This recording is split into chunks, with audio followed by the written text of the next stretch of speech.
ओम नमो भगवती वासुदेवाय नमो नमः। श्री लक्ष्मी देव्यो नमो नमः। आइए दोस्तों, आज जानते हैं छठ तिला एकादशी के बारे में। हिंदू धर्म में एकादशी व्रत का दिन विशेष होता है। एकादशी के दिन भगवान विष्णु की पूजा की जाती है। छठ तिला एकादशी माघ मास की कृष्ण पक्ष की एकादशी के रूप में मनाई जाती है। इसमें 6 प्रकार के तिल प्रयोग होने के कारण इसे छठ तिला एकादशी कहते हैं। पंचामृत में तिल मिलाकर पहले भगवान विष्णु को स्नान कराया जाता है। इस दिन तिल मिश्रित भोजन करते हैं। दिन में हरि कीर्तन कर रात में भगवान की प्रतिमा के सामने सोना चाहिए।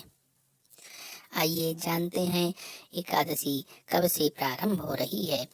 तो 17 जनवरी 2023 को शाम 6:05 से यह प्रारंभ हो रही है और इसकी समाप्त 18 जनवरी 2023 4:03 पर है। छठ तिला एकादशी का व्रत 18 जनवरी को रखा जाएगा। आइए जानते हैं पूजा विधान। शिशला एकादशी व्रत के लिए पुलस्त्य ऋषि ने दल्व ऋषि को बताया कि माघ का महीना पवित्र और पावन होता है।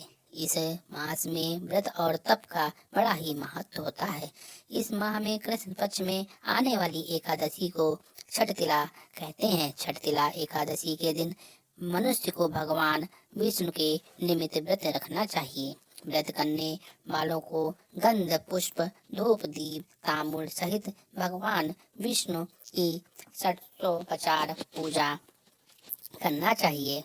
उड़द और तिल मिश्रित खिचड़ी बनाकर भगवान को भोग लगाना चाहिए।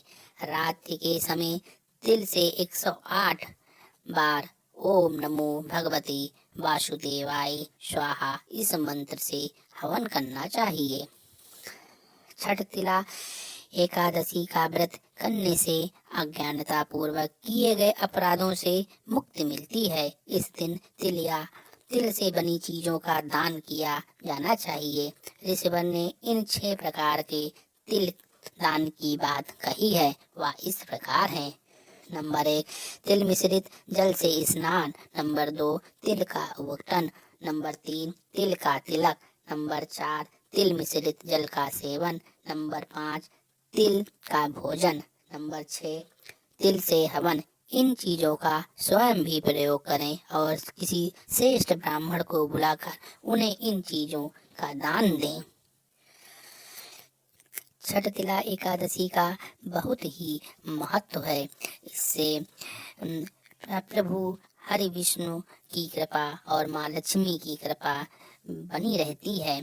आइए सुनते हैं छठ तिला एकादशी की कथा। एक बार नारद मुनि त्रिलोक भ्रमण करते हुए भगवान विष्णु के धाम वैकुंठ पहुँचे। वहां पहुंचकर उन्होंने वैकुंठपति श्री विष्णु को प्रणाम करके उनसे अपनी जिज्ञासा व्यक्त करते हुए प्रश्न किया कि प्रभु छठ तिला एकादशी की क्या कथा है और इस एकादशी को करने से कैसा पुण्य मिलता है।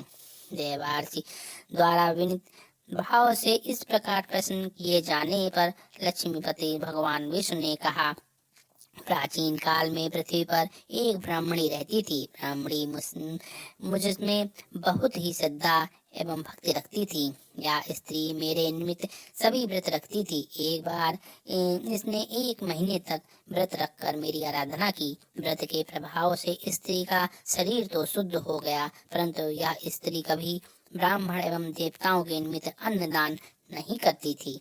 अतः मैंने सोचा कि यह स्त्री वैकुंठ में रहकर भी अब तृप्त रहेगी। अतः मैं स्वयं एक दिन भिक्षा लेने पहुंच गया। स्त्री से जब मैंने भिक्षा की याचना की, तब उसने एक मिट्टी का पिंड उठाकर मेरे हाथों पर रख दिया। मैंने वह पिंड लेकर अपने धाम लौट आया। कुछ दिनों पश्चात वह स्त्री भी देह त्याग कर मेरे लोक आ गई। यहाँ उसे एक कुटिया और आम का पेड़ मिला। खाली कुटिया को देखकर वह स्त्री घबराकर मेरे समीप आई और बोली कि मैं तो धर्म परायण हूँ, फिर भी मुझे खाली कुटिया क्यों मिली है। तब मैंने उसे बताया कि यह अन्नदान नहीं करने तथा मुझे मिट्टी का पिंड देने से हुआ है। मैंने फिर उस स्त्री से बताया कि जब देव कन्या आपसे मिलने आए तब आप अपना द्वार तभी खोलना जब वे आपको सठतिला एकादशी के व्रत का विधान बताएं। स्त्री ने ऐसा ही किया और जिन विधियों को देव कन्या ने कहा था उस विधि से इस ब्राह्मणी ने सठतिला एकादशी का व्रत किया। व्रत के प्रभाव से उसकी कुटिया अन्न धन से भर गई। इसलिए नारद इस बात को सत्य मानो कि जो व्यक्ति इस एकादशी का व्रत करता है और तिल एवं अन्न दान करता है उसे मुक्ति और वैभव की प्राप्ति होती है। आइए एक बार फिर जान लेते हैं कि व्रत कब रखा जाए।